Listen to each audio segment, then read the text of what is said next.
Hello friends, ओम श्री गणेशाय नमः। जय श्री कृष्णा। आप सभी का स्वागत है आपके अपने यूट्यूब चैनल पर।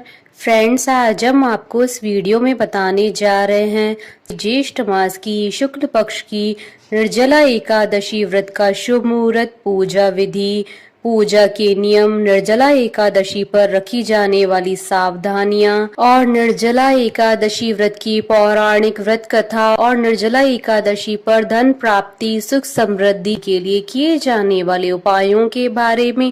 फ्रेंड्स, वीडियो शुरू करने से पहले आपसे रिक्वेस्ट है, अगर आप हमारे चैनल पर नए हैं और आपने अभी तक चैनल को सब्सक्राइब नहीं किया है तो प्लीज सब्सक्राइब कीजिएगा चैनल को, साथ ही प्रेस कीजिएगा बेल आइकन को, जिससे नए वीडियो से रिलेटेड नोटिफिकेशन आपको तुरंत प्राप्त हो सके।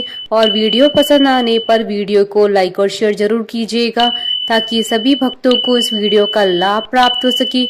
और कमेंट बॉक्स में जय श्री कृष्णा जरूर लिखिएगा।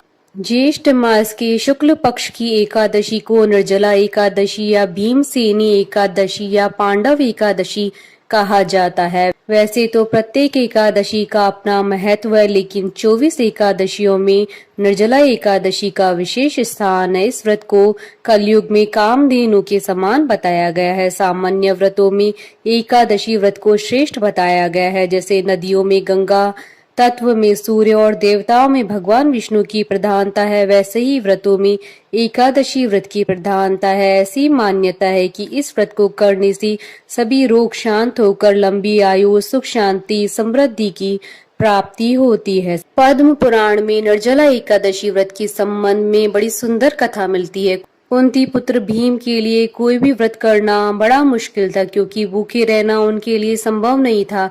भीमसेन एकादशी व्रत रखना चाहते थे, इसलिए उन्होंने वेद व्यास तथा भीष्म पितामह से मार्गदर्शन लिया।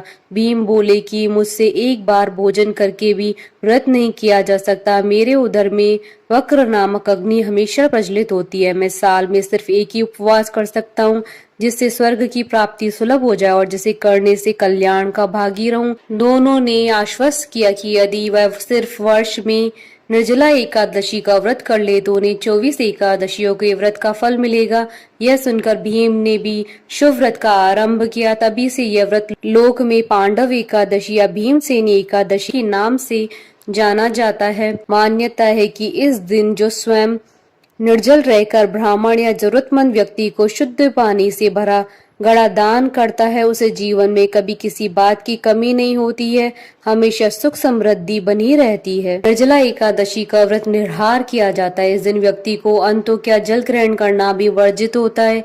इस व्रत में व्यक्ति केवल कुल्ला तथा आचमन करने के लिए जल का उपयोग कर सकता है। यह व्रत एकादशी के सूर्योदय से लेकर द्वादशी के सूर्योदय तक किया जाता है। द्वादशी के दिन जल से भरे कलश का पूजन करने के बाद कलश दान में देकर व्रत का पारण किया जाता है। इसके बाद ही जल, भोजन और फल आदि ग्रहण किया जाता है। निर्जला एकादशी पर निर्जल रहकर भगवान विष्णु जी की आराधना की जाती है और दीर्घायु और मोक्ष का वरदान प्राप्त किया जा सकता है। निर्जला एकादशी का व्रत रखने से साल की सभी एकादशियों के व्रत का फल मिलता है और भगवान विष्णु जी की कृपा बनी रहती है। इस व्रत के नियम अन्य एकादशी व्रत के मुकाबले ज्यादा कठिन होते हैं, लेकिन यह व्रत जितना कठिन होता है उतना ही प्रभावशाली है। फ्रेंड्स, अब आइए जानते हैं साल 2025 की निर्जला एकादशी और गायत्री जयंती के शुभ मुहूर्त के बारे में। हिंदू पंचांग के अनुसार साल 2025 में निर्जला एकादशी का व्रत 6 और 7 जून के दिन है और गायत्री जयंती 6 जून 2025 शुक्रवार के दिन है। 6 जून 2025 को निर्जला एकादशी स्मार्त व्रत रखा जाएगा, जिसे गृहस्थ जन रखते हैं, और 7 जून 2025 को निर्जला एकादशी वैष्णव व्रत रखा जाएगा। ज्येष्ठ शुक्ल एकादशी तिथि प्रारंभ होगी 6 जून 2025 को सुबह 2:15 पर और ज्येष्ठ शुक्ल एकादशी तिथि का समापन होगा 7 जून 2025 को सुबह 4:47 पर। निर्जला एकादशी स्मार्त व्रत के पारण का समय रहेगा 7 जून 2025 को दोपहर 1:49 से शाम 4:34 तक। पारण तिथि के दिन हरिवासर समाप्त होने का समय रहेगा सुबह 11:25 पर और वैष्णव निर्जला एकादशी के व्रत के पारण का समय रहेगा 8 जून 2025 को सुबह 5:32 से सुबह 7:17 तक और पारण के दिन द्वादशी समाप्त होने का समय रहेगा सुबह 7:17 पर। साल 2025 की निर्जला एकादशी के दिन रवि योग, द्विपुष्कर योग और सर्वासिद्धि योग का शुभ संयोग भी बन रहा है। रवि योग का प्रारंभ होगा 6 जून 2025 को सुबह 5:32 से सुबह 6:34 तक और द्विपुष्कर योग का प्रारंभ होगा 7 जून 2025 को सुबह 5:32 से सुबह 9:40 तक और सर्वासिद्धि योग का प्रारंभ होगा सुबह 9:40 से अगले दिन 8 जून 2025 को सुबह 5:32 तक। इन योगों के बनने के कारण साल 2025 की निर्जला एकादशी का महत्व कई गुना अधिक बढ़ जाता है। इन योगों में निर्जला एकादशी के व्रत करने से आपको एकादशी के व्रत का दुगना फल प्राप्त होगा और आपकी सभी मनोकामनाएं शीघ्र ही पूर्ण होंगी। फ्रेंड्स, आप हमारे चैनल पर ज्वाइन बटन को दबाकर हमारे चैनल के मेंबर भी बन सकते हैं। हम हमारे चैनल के मेंबर्स के कमेंट्स को टॉप प्रायोरिटी पर रखकर उनका रिप्लाई करते हैं। फ्रेंड्स, अब आइए जानते हैं निर्जला एकादशी के व्रत के नियमों के बारे में। महर्षि वेद व्यास जी ने भीम को बताया था कि एकादशी का ये उपवास निर्जल रहकर करना होता है। इसमें न तो अन्न ग्रहण करते हैं और न ही जल, केवल कुल्ला या आचमन करने के लिए मुख में जल डाल सकते हैं। इसके अलावा किसी भी तरह से जल व्यक्ति के मुंह में नहीं जाना चाहिए, अन्यथा व्रत भंग हो जाता है। निर्जला एकादशी व्रत सूर्योदय से शुरू होकर अगले दिन सूर्योदय तक चलता है। पारण तक जल की एक बूंद भी गले के नीचे नहीं उतारी जाती है। अगले दिन द्वादशी को सुबह स्नान करके ब्राह्मणों को भोजन आदि कराए, सामर्थ्य के अनुसार दान दें। इसके बाद व्रत का पारण करें। ग्रंथों के अनुसार निर्जला एकादशी के दिन भूल से भी मसूर दाल का सेवन नहीं करना चाहिए, क्योंकि मसूर की दाल को अशुद्ध माना जाता है। इसलिए व्रत के पारण में जो व्यक्ति या व्रत नहीं कर रहे हैं उन्हें भी निर्जला एकादशी के दिन मसूर की दाल का सेवन नहीं करना चाहिए। निर्जला एकादशी के दिन सेम का सेवन नहीं करना चाहिए। मान्यता है कि इस दिन सेम का सेवन करने से संतान को हानि होती है, इसलिए व्रती के परिवार के सभी सदस्यों को इस दिन सेम का सेवन नहीं करना चाहिए। साथ ही व्रती को पारण के दिन इसका भूल से भी सेवन नहीं करना चाहिए। निर्जला एकादशी के दिन लहसुन प्याज भी खाना वर्जित है।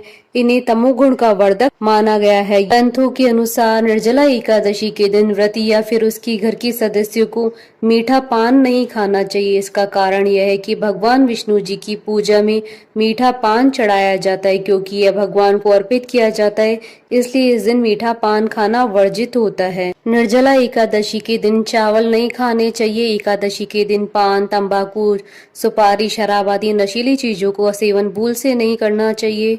एकादशी के दिन दानतून नहीं करना चाहिए। निर्जला एकादशी के दिन किसी भी पेड़ से फल, पत्ते या डाली नहीं तोड़नी चाहिए। फ्रेंड्स, अब आइए जानते हैं निर्जला एकादशी के दिन किए जाने वाले उपायों के बारे में। निर्जला एकादशी का व्रत विधान करने और जरूरतमंद लोगों को फल, अन्न, आसन, जूते, छतरी और शरबत आदि का दान करने से मन की इच्छा पूरी होने के साथ साथ सभी पापों का नाश होता है। निर्जला एकादशी के दिन एक चौकोर भोजपत्र पर केसर में गुलाब जल मिलाकर ओम नमो नारायण मंत्र 3 बार लिखें। अब एक आसन पर बैठकर विष्णु सहस्त्र नाम का पाठ करें और बाद में यह भोजपत्र अपने पर्स या पॉकेट में रखें। इस उपाय को करने से धन धान्य की वृद्धि के साथ ही रुका हुआ धन भी प्राप्त होता है। निर्जला एकादशी के दिन 7 पीली कौड़ियां और 7 हल्दी की गांठों को पीले कपड़े में लपेटकर तिजोरी में रखें। इस उपाय को करने से भगवान विष्णु और माँ लक्ष्मी दोनों प्रसन्न होते हैं। निर्जला एकादशी पर तुलसी की माला से ओम नमो वासुदेवाय मंत्र का जाप करें। निर्जला एकादशी के दिन रात्रि में विष्णु जी के सामने 9 बत्तियों का दीपक जलाएं और एक दीपक ऐसा जलाएं जो रात भर जलता रहे। इससे माँ लक्ष्मी अत्यंत प्रसन्न होती हैं। निर्जला एकादशी की शाम को तुलसी के सामने गायत्री का दीपक लगाएं और ओम नमो वासुदेवाय नमः मंत्र बोलते हुए तुलसी की 11 परिक्रमा करें। इससे घर में सुख शांति बनी रहती है और कोई संकट नहीं आता है। निर्जला एकादशी पर भगवान विष्णु जी के मंदिर में एक नारियल व तथा थोड़े बादाम चढ़ाएं। इस उपाय से जीवन में आर्थिक लाभ की प्राप्ति होती है व कार्यों में समस्त बाधाएं दूर भी हो जाती हैं। फ्रेंड्स, अब आइए जानते हैं निर्जला एकादशी पर भगवान विष्णु जी की आराधना करने की पूजा विधि के बारे में। निर्जला एकादशी के व्रत करने वाले साधक को दशमी तिथि से ही व्रत के नियमों का पालन करना चाहिए। निर्जला एकादशी व्रत में ब्रह्मचर्य का पालन अवश्य करें। निर्जला एकादशी के दिन साधक को किसी पवित्र नदी, कुएं या सरोवर में स्नान करना चाहिए। इसके बाद हाथ में जल लेकर व्रत का संकल्प करना चाहिए। इसके बाद किसी चौकी पर साफ पीले रंग का वस्त्र बिछाकर भगवान विष्णु जी की प्रतिमा स्थापित करें। प्रतिमा स्थापित करने के बाद भगवान विष्णु जी को लाल पुष्प की माला, अक्षत, फल व नैवेद्य भगवान विष्णु जी को जरूर अर्पण करें। इस दिन भगवान विष्णु जी के ओम नमो वासुदेवाय मंत्र का जाप अवश्य करें। निर्जला एकादशी के दिन गोदान का विशेष महत्व है, इसलिए हो सके तो इस दिन गोदान अवश्य करें। निर्जला एकादशी के पूरे दिन अन्न और जल का त्याग करें। रात भर भगवान विष्णु जी का भजन कीर्तन करें। इस दिन भक्ति भाव से भजन कर कथा सुननी चाहिए। इस दिन व्रती जल से भरे कलश को ढक्कन सहित ढककर उस पर चीनी और दक्षिणा रखकर ब्राह्मण को दे और गरीबों को दान करें। तभी निर्जला एकादशी के व्रत का पूरा फल प्राप्त होता है। अगले दिन ब्राह्मणों को भोजन के बाद उन्हें दान देकर सत्सम्मान पूर्वक विदा करें। उसके बाद व्रत का पारण करें। फ्रेंड्स, अब आइए आरंभ करें निर्जला एकादशी व्रत की पौराणिक व्रत कथा। निर्जला एकादशी व्रत का पौराणिक महत्व और व्याख्यान भी कम रोचक नहीं है। जब सर्वज्ञ वेद व्यास ने पांडवों को चारों पुरुषार्थ, धर्म, अर्थ, काम और मोक्ष देने वाले एकादशी व्रत का संकल्प कराया था, तब युधिष्ठिर ने कहा, जनार्दन, ज्येष्ठ मास की शुक्ल पक्ष में जो एकादशी पड़ती है उसका वर्णन कीजिए। भगवान श्री कृष्ण ने कहा, हे राजन, इसका वर्णन परम धर्मात्मा सत्यवती नंदन व्यास जी करेंगे, क्योंकि यह संपूर्ण शास्त्रों के तत्वज्ञ और वेद वेदांगों के पारंगत विद्वान है। तब वेद व्यास जी कहने लगे, कृष्ण पक्ष और शुक्ल पक्ष दोनों पक्षों की एकादशी में अन्न खाना वर्जित है। द्वादशी के दिन स्नान करके पवित्र हो और फूलों से भगवान केशव की पूजा करें। फिर नित्य कर्म समाप्त होने के पश्चात पहले ब्राह्मणों को भोजन देकर अंत में स्वयं भोजन करें। यह सुनकर भीमसेन बोले, परम बुद्धिमान पितामह, मेरी उत्तम बात सुनिए। राजा युधिष्ठिर, माता कुंती, द्रौपदी, अर्जुन, नकुल और सहदेव ये सब एकादशी को कभी भोजन नहीं करते और मुझसे भी हमेशा यही कहते हैं कि भीमसेन, एकादशी को तुम भी न खाया करो, और परंतु मैं लोगों से यही कहता हूँ कि मुझसे भूख नहीं सही जाएगी। भीमसेन की बात सुनकर व्यास जी ने कहा, यदि तुम नरक को दूषित समझते हो और तुम्हें स्वर्ग लोक की प्राप्ति अभीष्ट है तो दोनों पक्षों की एकादशी के दिन भोजन नहीं करना। भीमसेन बोले, महाबुद्धिमान पितामह, मैं आपके सामने सच कहता हूँ, मुझसे एक बार भोजन करके भी व्रत नहीं किया जा सकता, तो फिर मैं उपवास करके मैं कैसे रह सकता हूँ। मेरे उदर में वक्र नामक अग्नि सदा प्रज्वलित होती है, अतः जब मैं बहुत अधिक खाता हूँ तभी शांत होती है। इसलिए महामुनि, मैं पूरे वर्ष भर में केवल एक ही उपवास कर सकता हूँ, जिससे स्वर्ग की प्राप्ति सुलभ हो तथा जिसके करने से मैं कल्याण का भागी हो सकूं। ऐसा कोई एक व्रत निश्चय करके बताइए, मैं उसका यथोचित पालन करूंगा।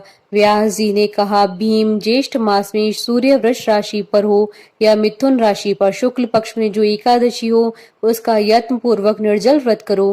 केवल कुल्ला या आचमन करने के लिए मुख में जल डाल सकते हो, उसको छोड़कर किसी भी प्रकार का जल विद्वान पुरुष मुख में न डाले, अन्यथा व्रत भंग हो जाता है। एकादशी को सूर्योदय से लेकर दूसरे दिन सूर्योदय तक मनुष्य जल का त्याग करे तो यह व्रत पूर्ण होता है। तदंतर द्वादशी को प्रभात काल में स्नान करके ब्राह्मणों को विधि पूर्वक जल और स्वर्ण का दान करे। इस प्रकार सब कार्यों को पूरा करके जितेंद्रिय पुरुष ब्राह्मणों के साथ भोजन करे। वर्ष भर में जितनी एकादशियां होती है उन सब का फल निर्जला एकादशी के सेवन से मनुष्य प्राप्त कर लेता है, इसमें तनिक भी संदेह नहीं है। शंख, चक्र और गदा धारण करने वाले भगवान केशव ने मुझसे कहा था कि यदि मानव सबको छोड़कर एकमात्र मेरी शरण में आ जाए और एकादशी को निराहार रहे तो वह सब पाप से छूट जाता है।